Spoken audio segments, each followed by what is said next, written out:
prazer de estar aqui de volta de novo.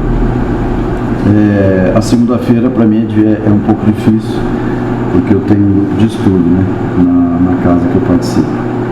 Então eu só deixo uma segunda-feira por mês para poder fazer. Mas essa semana a nossa casa não está fechada.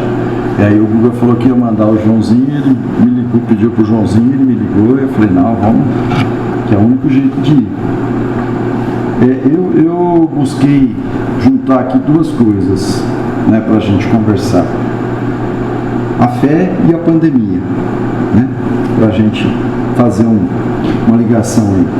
Então, no capítulo 19, a fé transporta a montanha, tem o primeiro item que é poder da fé. Eu vou só dar uma lidinha porque é o melhor.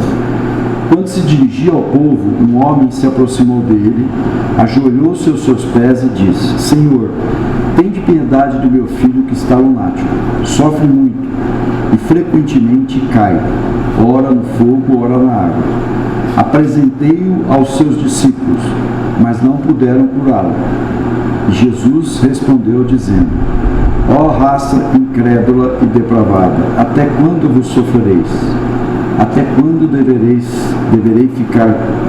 deverei ficar convosco? Trazei-me aqui esta criança. E Jesus, tendo ameaçado o demônio, fez com que ele saísse da criança, que foi curado no mesmo instante. Então os discípulos vieram encontrar Jesus em particular e eles disseram: Por que nós mesmos não pudemos tirar esse demônio? Jesus lhe respondeu: É por causa da vossa pouca fé. Pois eu vos digo em verdade que se tivesseis fé como um grão de mostarda, diríeis a essa montanha: transporta-te daqui até lá, e ela se transportaria, e nada vos seria impossível. Mateus capítulo 17, versículo 14 a 19. A gente sabe que eles usaram a terminologia que tinha na época e que dava o efeito que precisava para as colocações. Então, quando o homem vai procurar ele não reclama dos profetas. Ele só diz que ele levou até os profetas e que os discípulos dele não tinham conseguido fazer. Quando ele diz aí, quando Jesus diz raça incrédula e depravada, é exatamente pela questão da fé, né, que eu acho que até hoje a gente ainda está lutando para aprender a usá-la melhor. Por isso que eu fiz questão de falar sobre isso. E depravada porque realmente tinha bastante distorções de várias coisas. E pergunta até quando eles vão sofrer, até quando vou poder ficar com vocês. E pede para trazer a criança até ele. Nesse termo, Jesus tendo ameaçado o demônio, é um termo mal colocado, né? Porque se a gente pensar na figura do Cristo, que a gente nem consegue se comparar com ele, pela nossa inferioridade, pela nossa ainda pequenez, não tem como pensar em Jesus ameaçando quem quer que fosse. Ele tem a passagem do templo que ele fala firme, mas ele fala que às vezes a firmeza é necessária. Então ele jamais ameaçaria os discípulos. A gente que participa de trabalho mediúnico, que você às vezes tem algum espírito para doutrinar mais difícil, mais endurecido, a gente não faz esse tipo de coisa. Porque quando você se prepara para fazer o trabalho mediúnico, uma das primeiras lições é que se você não amar o irmão e não encará-lo como irmão de verdade, ele percebe e você não consegue fazer nada. Então, se tiver um espírito muito nervoso lá, e eu chegar para ele e falar: meu irmãozinho, eu quero te ajudar, mas estiver pensando diferente, né, pô, você está me atrapalhando, dando canseira e tal, ele vai captar as duas, porque ele ouve o meu pensamento. Então eu tenho que ser absolutamente sincero, eu tenho que fazer ele sentir, ele perceber que eu estou sendo sincero, que a gente quer ajudar. Então o Cristo, que está milhões e milhões longe da gente em termos de evolução, não poderia ameaçar. Ele conversou e ele tinha uma autoridade moral que a gente não vai ter nessa encarnação e ainda por muitas encarnações. Então a autoridade moral dele impunha uma reação mais rápida do Cristo, né? Nós já tivemos no trabalho mediúnico só a projeção da imagem de Nossa Senhora convenceu todos os espíritos da noite. Lógico que não era ela que estava ali, ela só autorizou a projeção da imagem dela. Então essa questão é deles, pela condição evolutiva deles. E depois, quando ele coloca lá, quando os discípulos vão perguntar por que eles não conseguiram, e ele coloca que por causa da vossa pouca fé, se eu tivesse fé do tamanho de um grão de mostarda, diria a montanha para sair daqui e ir para lá, ela iria, também não é simbólico. Né? Se a gente pensar no grão da mostarda, ele é pequeno, mas a árvore da mostarda é grande, e a árvore sai do grão. Né? Na realidade, a gente tem que construir a fé dentro de nós, mas a fé é verdadeira. Não é a fé para apresentar para o outro. Ah, eu sou um homem de muita fé. Apertou meu calo, eu caio fora. Eu já não, Deus é injusto, Ele não vai... porque só eu, porque só a minha família, porque que as coisas só acontecem de ruim para a gente. Então, a fé sumiu, né? Então, ela não existia. E o que ele está colocando é que, como montanha, são os problemas. Então, se a gente tiver fé, a gente afasta os problemas, a gente muda os problemas, a gente resolve os problemas. Então, nesse sentido,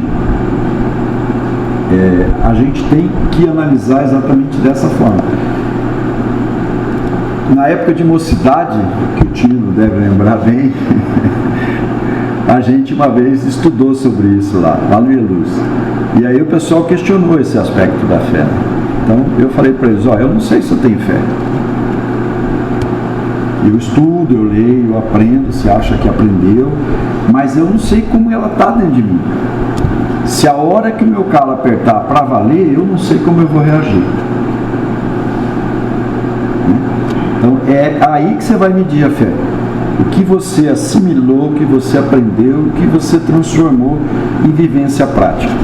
Eu vou pedir licença para você, nesse período aí de tratamento do Guga, né?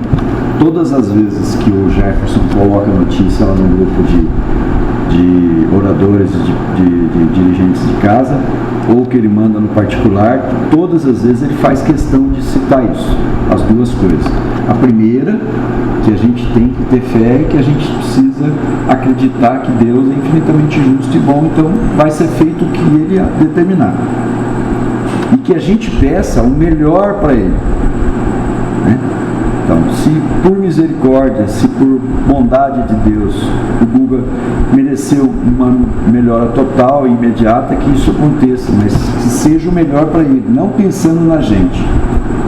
E aí quando a gente pensa nesse tipo de situação, a gente pode pensar assim, mas não tem sentimento. Não, tem. Com certeza. Eu que me considero irmão, mas não sou, eu sou amigo e o trato como irmão e ele também a mim, a gente sente pra caramba, imagina ele, os filhos, a esposa, os netos, os irmãos, a família toda, né, se não está sentindo.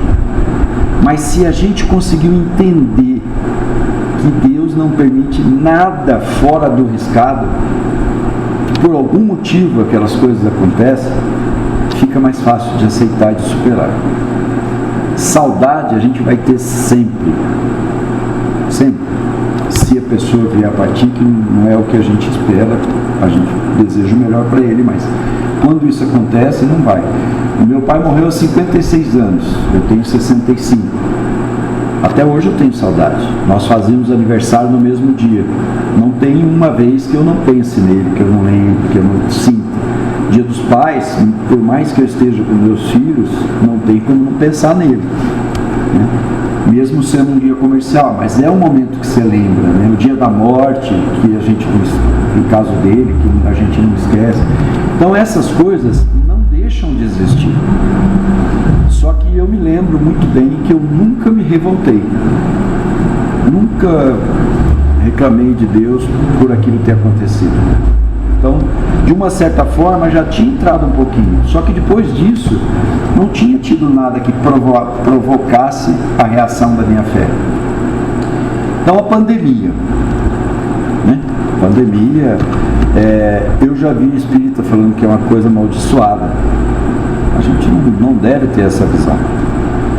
Esse livro aqui, ó, do Divaldo Pereira Franco, que saiu em janeiro, No Rumo do Mundo de Regeneração, é o quarto de uma sequência de livros que ele escreveu sobre a transformação do planeta.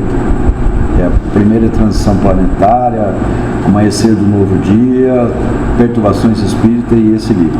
Esse livro foi escrito na pandemia. Ele começou a psicografar no período do início da pandemia, abril, maio, ali, março, abril, por aí. Tanto é que num determinado capítulo ele fala do 13 de maio, que é a libertação dos escravos. Ele cita textualmente a data, então deve ser do 2020. Então tem uma mensagem do Ismael, que é o responsável espiritual pelo nosso país, numa reunião que eles convocam em todos os países para tratar e para passar orientações sobre a pandemia, e ele fala que o Cristo esteve pessoalmente na Terra quando poderia ter acontecido a Terceira Guerra Mundial. E a Terceira Guerra Mundial seria muito mais catastrófica.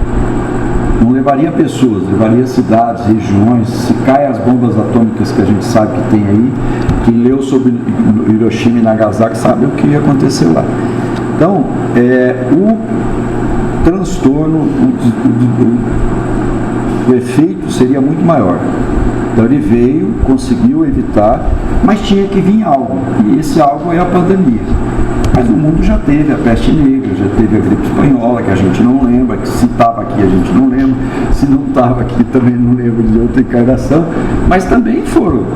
Só que na época não tinha informação que a gente tem, não tinha esse recurso da comunicação em massa aí que a gente tem hoje nas redes sociais, orientação, imprensa atuante.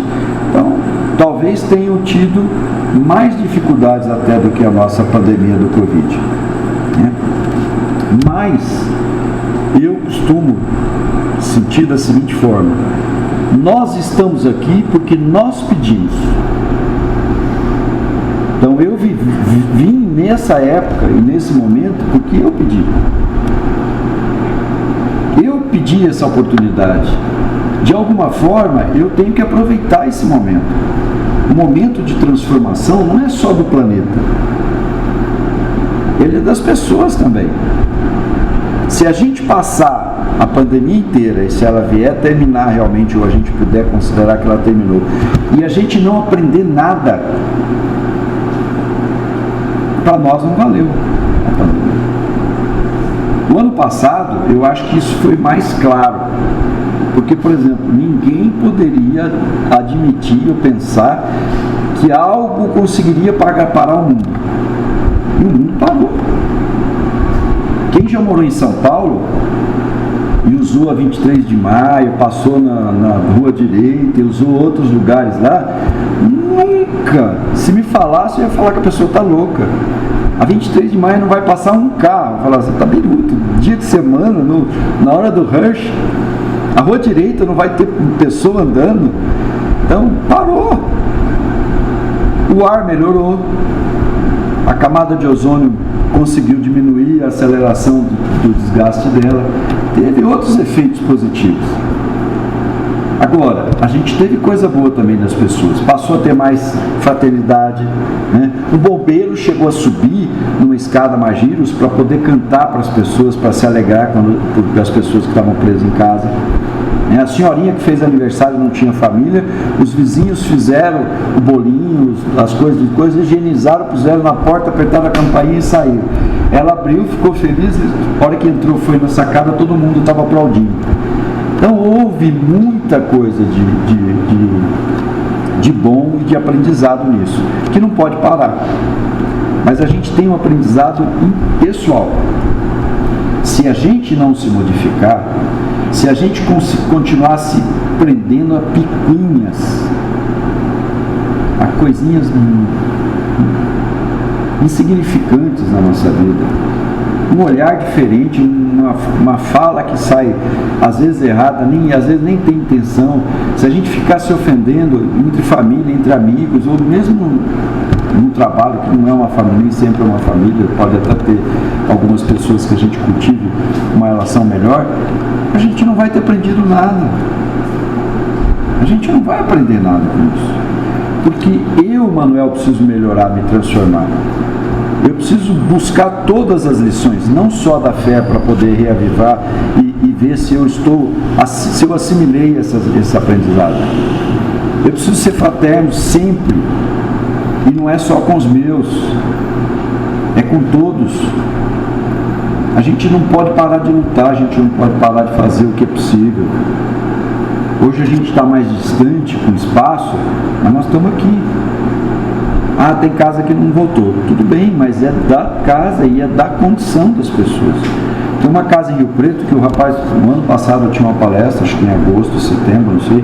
Ele falou para mim, Manuel, eu não posso voltar. A minha plateia é só de muito velhinho. Então, se eu reunir todos eles, aí eu vou acabar com a plateia, porque vai ser difícil de controlar, de manter, né? A gente sofreu muito com a distância e com a fraternidade que é natural nossa.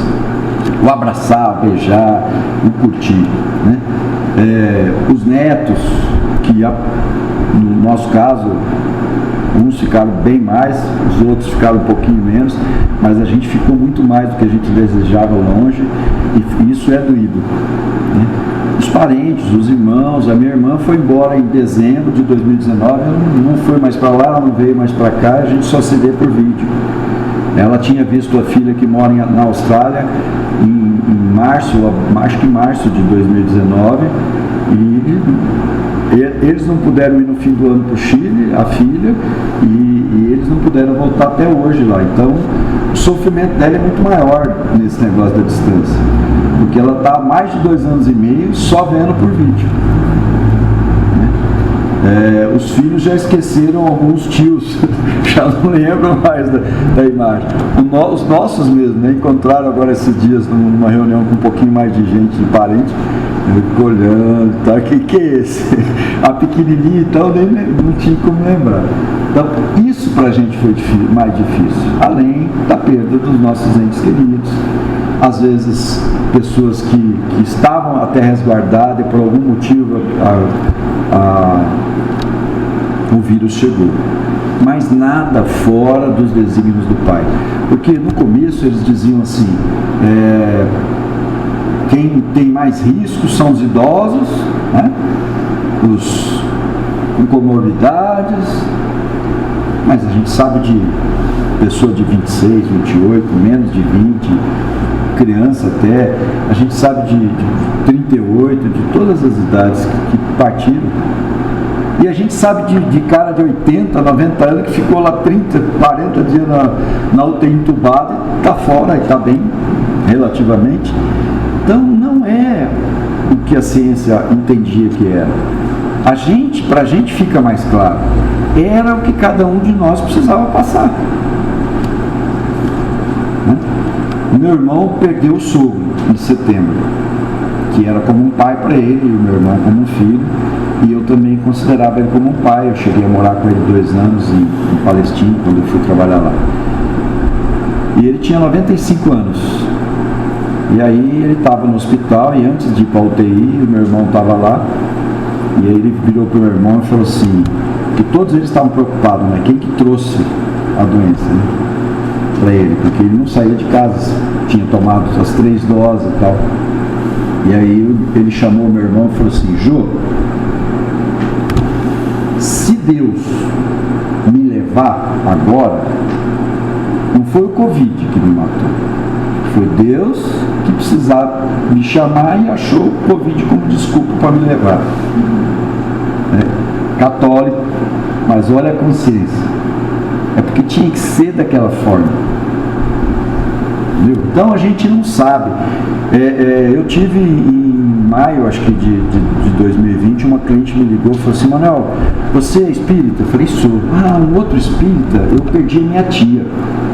Um outro espírita me disse que quem morreu no Covid é porque era mal e agora vai para um outro planeta começar tudo de novo lá. Eu Para começar, ele não era espírita, ou não lia nada da doutrina, só se intitulava. Como era a tia? Nossa, ela era maravilhosa, ela tirava do próprio corpo, das próprias coisas dela para ajudar os outros. Então, ela é uma pessoa boa, que precisava passar por essa situação, passou, faleceu, vai ficar no plano espiritual e depois vai voltar assim que for possível. Se me dissesse que ela era terrível, que ela era ruim, era uma pessoa má, naquela encarnação, que precisava passar por aquilo, que faleceu, mas ninguém tem condições de dizer se vai, qual planeta vai ficar nesse, o que vai fazer, ninguém tem essa condição. Então isso é orientar errado, achar que sabe que pode orientar e falar besteira. Eu tive Covid em outubro, peguei dentro de casa, eu estava trabalhando no home office, eu me lembro porque foi levar livro no período, e graças a Deus tive poucos sintomas. O pior foi nos últimos dias, os últimos 3 dias eu tive uma crise alérgica, eu fui 3 vezes para o hospital, mas todas as vezes a respiração estava boa, o pulmão estava bom, a oxigenação estava boa, foi só a questão da crise alérgica, que pouca gente tinha ouvido falar que o Covid dava. Então é porque o Manuel é bom? Não. O Manuel precisava daquela experiência que o Manuel passou. E um amigo disse assim, é porque a gente ainda tem muito para penar, muito para sofrer, então não sofreu tudo ali que era para sofrer nos outros momentos da vida. Então não tem essa definição. Não tem essa definição. Eu estava conversando com o Tino, eu falei, eu quero ficar bastante aqui, trabalhar bastante para pagar todas as dívidas. Mas se ele chamar, não tem jeito. Assinou o contrato, você tem que cumprir. A não ser que exista uma possibilidade, por tudo que você fez, de uma prorrogação ou por outros motivos. Então, que a gente tenha essa sensibilidade de entender que nada está fora. Deus está absolutamente no comando, Jesus está no comando. Eles não perderam nenhum momento do comando. Todos os sofrimentos estão dentro dos riscados dos nossos traçados por nós mesmos. Eles mostram aqui nesse livro que além dos problemas da doença, que a doença traz, existem os problemas dos nossos credores, que a gente sabe que todos nós temos. Então eles tentam aproveitar o momento da doença para tentar prejudicar um pouquinho mais. E é isso que eles estão fazendo, trabalhando em todos esses momentos, em todos esses sentidos. Então a gente está no caminho que nós escolhemos, da nossa destinação traçada por nós, e nós vamos viver isso. Só que não é para a gente sentar e ficar esperando a vida passar. Nós temos que ler, nós temos que estar aqui assistindo palestra, fazendo palestra, porque a gente aprende mais. A gente tem que participar dos grupos de estudo, a gente tem que estar lendo em casa os livros que a literatura espírita é a mais rica de todas. A gente tem que buscar as nossas ações, o culto do Evangelho no lar, o trabalho assistencial, a arrecadação de mantimento, distribuição, tem um monte de coisa para a gente fazer. A doutrina espírita é a que mais tem coisa para fazer. Eu não sei se você participava no Luz das mães que faziam costura de quarta. Eu costumo falar em várias vezes que isso vem à minha cabeça. E foi um dos lugares que eu mais aprendi. Eu tinha 14, 15, 16 anos e as senhoras se reuniam de quarta-feira para fazer roupinha, enxoval e tal, uma série de coisas. E eu não tinha nada para fazer de quarta à tarde. Aí eu resolvi ir lá. Eu lembro da dona Maria Zerati, da mulher daquele senhor que morava lá em cima, que os filhos dele ainda trabalham com madeira lá. E eu fui lá. O que eu aprendi ali não tem meio de mensurar. Além de aprender a chulear casinha de botão, a pregar botão e a fixar os lacinhos aqui para a roupinha da criança. Não fiz quase nada, mas aprendi pra caramba. Então, esse é o aspecto. Eu estava me lembrando quando você leu a mensagem, que o Chico sempre disse o seguinte: quando o trabalhador estiver pronto, o serviço aparece.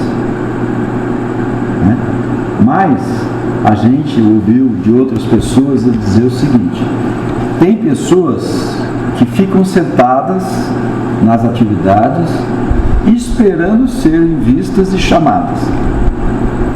E tem pessoas que já chegam no primeiro dia da casa, perdem a vergonha, já chegam, eu quero fazer alguma coisa, eu quero varrer chão, eu quero lavar louça, eu quero ajudar de alguma forma. Que a gente seja aí um meio termo, né? Porque o que fazer tem muito, não só dentro da casa espírita. A gente tem um monte de atividade que a gente pode participar. Nós estamos vendo aí campanha do município, da TV Band, mais enfáticas, a favor dos nossos irmãos da Bahia e Minas que perderam tudo. Vamos tentar nos pôr no lugar deles. Você já pensou todo o sacrifício, você constrói sua casinha, mesmo que seja num lugar irregular, que isso daí não vem ao caso, porque o Brasil não dá outra possibilidade, ninguém consegue muitas vezes construir nos lugares regulares, perto do rio que não devia, mas era o que foi possível, mas fez, montou e de repente não sobra nada, às vezes nem a casa, que teve vários casos lá que caiu a casa. E como é que essa pessoa está se sentindo? Então a nossa fraternidade vai ajudá-los a se sentir melhor. Nós tivemos o caso de Mariana, tivemos o caso dessa última aí, Mariana foi a primeira, né? A outra eu não lembro, Brumadinho, né? Então, a gente tem várias oportunidades. E ó, não tem nada melhor do que você viver o que você aprende na doutrina nessas atividades. O sorriso de uma criança quando ganha um brinquedo, de uma família quando recebe o alimento que não estava esperando. Apareceu através de amigos uma pessoa, uma moça que tem 5 filhos, né? E que não ia receber nada de ninguém, estava passando necessidade, estava na casa da sogra de favor e não conseguia nem para a alimentação dos filhos. E o que a sogra tinha também não era muito. Então a gente conseguiu, de última hora sobrou uma cestinha lá na nossa casa, nós levamos para ela. A alegria deles por estar vendo, né, por estar chegando algum recurso ali, né, porque aquilo ali dá um novo alento. E o mestre disse que o Pai determinou que nenhuma ovelha se perderá, então ele vai atrás de todas as ovelhas, e ele vai em todos os sentidos, não só na recuperação moral, na recuperação da pessoa como ser humano, mas também na ajuda em todas as situações. Então que a gente busque essas forças para nós. Aprender a doutrina é você poder colocar em prática, né? E a gente só coloca em prática quando a água bate. A gente só testa quando, pode colocar antes, mas testa quando a água bate. Eu falo sempre de uma situação em relação à doença do câncer, que muitas pessoas falam assim, por que eu? Por que o meu parente, a minha mãe, meu filho, minha irmã, por que eu? E aí eu já vi algumas pessoas falarem diferente. A irmã do meu cunhado chileno, que era mais velha, era dos irmãos, tinha 75 anos, acho que na época que aconteceu isso, a minha irmã teve, tratou, curou, o irmão dele, caçula, teve, que era o caçula de 9 irmãos, e está ainda precisando continuar o tratamento, porque ele não obedeceu, o médico também foi muito liberal e ele desobedeceu, então ele ainda tem que correr atrás de vez em quando. E essa irmã pegou, mas já estava muito avançada. E aí na hora que ela foi receber o resultado, ela sentou lá com o médico falou com toda a delicadeza, e ela falou assim, posso fazer uma pergunta? E ele falou, pode, mas já pensou, né? Por que eu? Ela disse, doutor, por que não eu? Se tanta gente tem, por que não pode ser eu? Então, é a consciência. E para nós, tem algo que para eles não tem, que talvez ela estivesse sentindo, mesmo sendo católica. É que nós temos a visão da reencarnação. Eu não sei o que eu fiz. Eu não sei o que eu preciso passar. Eu não sei o que eu ainda vou ter que viver. Então a gente tem que ter mais esse posicionamento de aceitação, de consciência e de trabalho, de fazer tudo que a gente pode, porque a gente sabe que quando a gente faz por merecer, em muitas situações a misericórdia divina está atuando sempre, né? Você se lembra da filha da Dorotia Suzana, né? Que teve um tumor no cérebro, tinha o quê? 5 anos, 6 anos naquela época, né?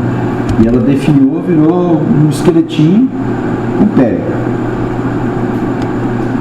E o Chico falou que era o fim da encarnação dela, naquele momento. Depois, já nesse período mais difícil, o Adelino e o Oswaldo estiveram lá e ele falou que ela tinha pedido para prorrogar a vida dela, para ela poder ajudar, em virtude de tudo que ela recebeu da mãe, dos irmãos e até do pai, que ela pedia para prorrogar para poder servir, né, para poder ajudá-los. Ela está aí, ó. A mãe faleceu, acho que o ano passado, e ela está firme. Está lá. Perdeu a visão, né? Perdeu, e ele falou, o Chico falou que o Emmanuel falou que ela não recuperaria a visão, porque a visão é o nosso órgão de maior perdição. Então ela continuaria sem a visão. Sumiu o tumor, cresceu o cabelo de novo, porque ela não tinha mais pelo nenhum, e a visão não voltou. Cresceu, engordou, teve uma vida normal, estudou em braille. Ela no centro da Estelinha, ela comenta, ela lê a mensagem em braille, que ela tem um monte que mandaram para ela lê em braille, ela que lê a mensagem em braille. Está firme lá. A mãe foi embora, não sei quem está com ela. Eu fiquei sabendo que a mãe tinha desencarnado também através de uma pessoa, mas já fazia um bom tempo. E ela está lá. Chegou a se casar, depois se separou, continuou morando com a mãe, vendia bilhete. E eu falo nela há muito tempo, porque para mim foi uma experiência muito forte, porque eu ia ajudar no passe, eu tinha uns 15, 16 anos, eu dava passe em criança e eu ia junto com o pessoal que ia, mas no finalzinho eu tive que me afastar e voltei quando ela melhorou. Então é uma experiência muito forte para mim, porque eu vi ela sumir e eu vi ela voltar. E aí um dia eu encontrei ela em 2007, 2008, eu encontrei com ela lá na Estelinha, e aí eu falei para ela e para a mãe, falei, eu conto a sua história, eu não te pedi autorização, mas eu conto a sua história em muitas situações. Então a partir de agora você está autorizado, você pode continuar contando. Mirassol não falava o nome, eu estou falando porque ela falou que não tem problema. Mas é isso que nos dá a certeza. Então, se a gente consegue assimilar, né, essa visão de infinitamente justo, bom, sábio e misericordioso de Deus e de Jesus e de toda a espiritualidade superior aí, nós vamos viver com mais facilidade, passar pelas nossas provas. E a gente tem muito para fazer. A gente tem muito para caminhar. Então, está nas nossas mãos. Só que não fiquemos parados. Façamos o culto, participamos da palestra sempre que puder, façamos todas as atividades que nos for possível. Assistencial, arrecadação de mantimento, o que for tiver à disposição. E sempre tem. Sempre tem. Então, a gente pode ter certeza que não vai faltar trabalho para a gente se a gente quiser trabalhar, né? Quando voltar, não sei se vocês estão fazendo na sala de passe, mas quando voltar na sala de passe, tem a pessoa que serve o copinho d'água, que acha que não é importante, mas é extremamente importante, além de ajudar na vibração, né? O que entrega a mensagem, tudo tem valor. A espiritualidade está trabalhando aqui há muito mais tempo do que nós estamos aqui dentro. E vai bem depois que a gente for embora. E já fez muito por nós, mesmo que não tenha nada, nem passo coletivo, nem passo individual, nós já recebemos, pode ter certeza disso, né? Então a gente tem essa visão que eu acho que é importante. O Divaldo sempre falou, principalmente nos papos, né? Porque quando eu era molecão, eu ia com o Oswaldinho, com o Deco lá, e aí depois da palestra ia para casa de alguém, a gente ia lá, ficava até as 3 horas, 4 horas da manhã conversando com ele. E ele falava assim, ele dizia que Não é o meu caso. Que ele começava a palestra, então no começo ele estava no corpo para poder dar aquela introdução do assunto e tal. Depois a palestra aparecia para ele aqui na frente e o corpo ia lendo. E ele saía e ia trabalhar no meio do público. E ele só voltava ou quando tinha pessoas cochilando ou quando precisava para alguma coisa específica, ou no final. Mas, em geral, ele trabalhava também durante a palestra que ele fazia. É outro nível, né? De médio, de espírito, de elevação. Mas, para a gente ter ideia, que o trabalho é incessante. Nós tivemos um caso de uma comunicação no nosso grupo, a casa lá vai de segunda a quinta. Só quando a gente faz algum curso extra que tem sexta. E aí, na quinta-feira, tivemos uma palestra lá e tal, não lembro quem foi, mas foi espetacular.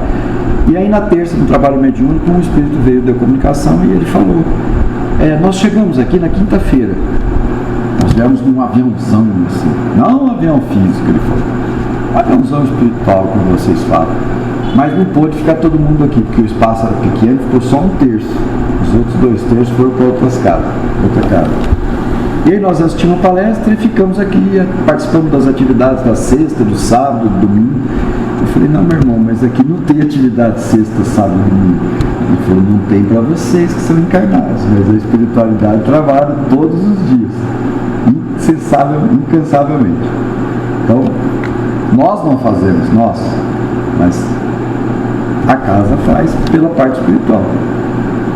Então, a gente sabe disso e a gente sabe o quanto eles trabalham. Então a gente só tem que dar a nossa colaboração em tudo que puder para que a gente atinja todos os objetivos, né? De Jesus, com a divulgação, de assimilação de todos nós e de utilização desses conhecimentos que a gente precisa fazer. Nós precisamos sair no final do nosso contrato, seja ele o tamanho que for, com melhores do que a gente chegou, para ter valido a pena mais uma vida. E a gente sabe que, pelo menos eu sei que eu perdi um monte. Então que a gente aproveite todas elas e que Jesus nos ilumine sempre.